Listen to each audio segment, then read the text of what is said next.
What's good, y'all? It's your boy Marcus, and you're now tuning in into the Be Do Have Investor Mindset podcast. And today's episode, we're going to talk about inner economy versus outer economy. Now, when most people hear the word economy, they automatically think about the economy, interest rates, the real estate market, the stock market, anything that has to do with the government. And those things are important, but what's most important is your inner economy. And your inner economy is what you're doing internally. See, your thoughts, your beliefs, what you think about yourself, how you see yourself, your self-image, your discipline, your habits, that's all eternal. And technically speaking, that's all invisible because most people can't see what you're thinking. There's an infamous saying, what's done in the dark eventually comes to light. Most people automatically think the negative, that you're doing something in secret, you're doing something that's going to harm somebody, and eventually you'll get exposed. Your inner economy is done in the dark, meaning it's also invisible. So people can't see your thoughts, people can't see your beliefs, people can't see the confidence, people can't see how you think about yourself, how you see yourself. That's done in the dark. And the more you talk about yourself, whether it's positive, negative, or indifferent, how you see yourself, your confidence, that eventually will be exposed to the light, to the outer economy. Because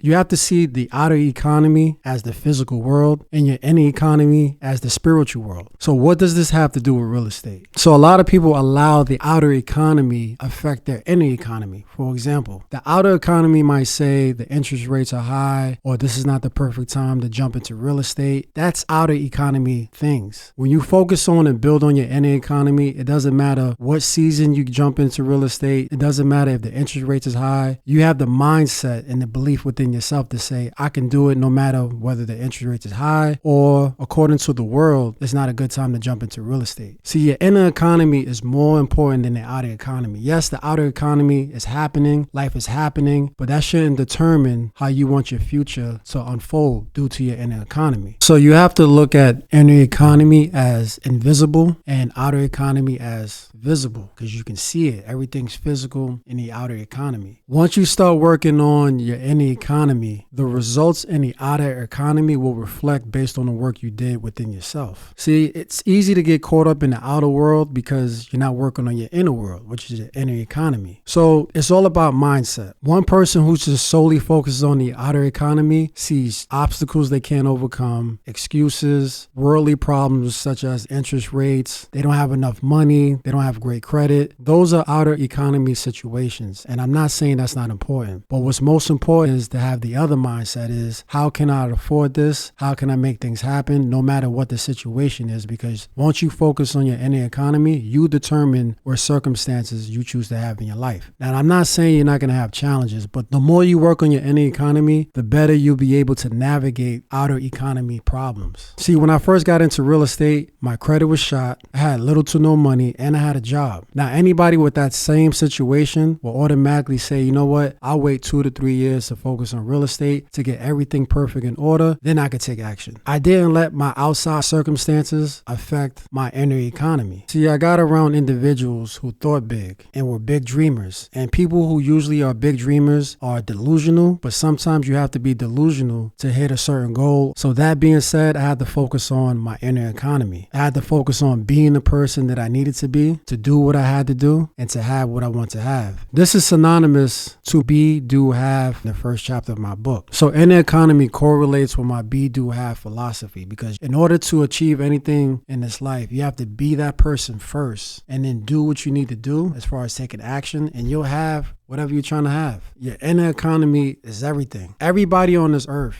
is spiritual. So 99% of the things that you do is invisible. And what you're doing in the invisible world that most people can't see, that's where all the work is done. Because if you're trying to go for a goal and you have any ounce of doubt, fear, get caught up in the outer world, watching the news, that's the outer world situation. If you let that affect your inner world, you're not going to achieve that goal. So your journey is going to seem more difficult because you're not in line with the inner economy within yourself. Once you've mastered your inner economy, you can master the outer economy. It doesn't matter what people say. I don't care what profession you're in. If you master yourself, you can achieve anything that you want to do in this life. So in regards to real estate, a lot of people allow these outer economy situations or issues block their blessings. And in my situation, remember, I had a job, but my money management was horrible. My credit was shot, and I had no experience in real estate whatsoever. Now, most people will say, you know what? I'll wait for the perfect time. I'll wait till I save up a lot of money. I'll wait to fix my credit, and then I'll take action. See, success leaves clues because you have to make decisions quickly and then figure it out later. If you're waiting for the perfect time for everything to be perfect, there's never a perfect time. You create that perfect situation for yourself, and then you take action. So I share this message to my listeners out there because if you're hesitant about taking the first step, whether it's in real estate or whatever endeavor that you're trying to go after, you have to focus on your inner economy. You have to focus on your internal compass. Because once you work on that, the outer world is just like a playground. You can navigate. You can see things before they happen. You could just master yourself. And once you master that, the world is your oyster. The be, do, have philosophy that's in the first chapter of my book correlates with inner economy because the focus is on yourself. You have to master self so you could master the outer economy. So today I would like for you to challenge yourself. For the next 7 days, take some time out to really observe your thoughts. Take your time to really listen to your self-talk. And you'll be surprised how many thoughts and self-talk situations are probably going against you than for you. So instead of saying, what's the worst that can happen? What about what's the best that can happen? If you can't afford it, say, how can I afford it? These are minor adjustments that you can change your way of speech, the way you think, and it can drastically change your life. Now, it may not happen overnight because if you've been talking negatively about yourself for years, it may take 7 to 30 days to really drastically change your life. But what I'm saying is you'd be surprised how much you're getting in your own way. So if you're having a challenging time, if you feel stuck, always go back to the basics. Start observing your thoughts. You have to guard your mind. So protecting your inner economy consists of what you watch on TV, what you watch on social media, the people who you chill around with. Everything matters. So you have to get everything aligned in order with your mindset and guard your mind and make sure that they're on the right path. Now, you're not going to be perfect. You may fall off the track a few times, but the most important thing is to get back on track. And this is why we have 365 days in a year. Because if you mess up one day, that means you have 364 chances to get it right. Isn't that amazing? Isn't that wonderful? That if you mess up one day, you have 364 tries to get it right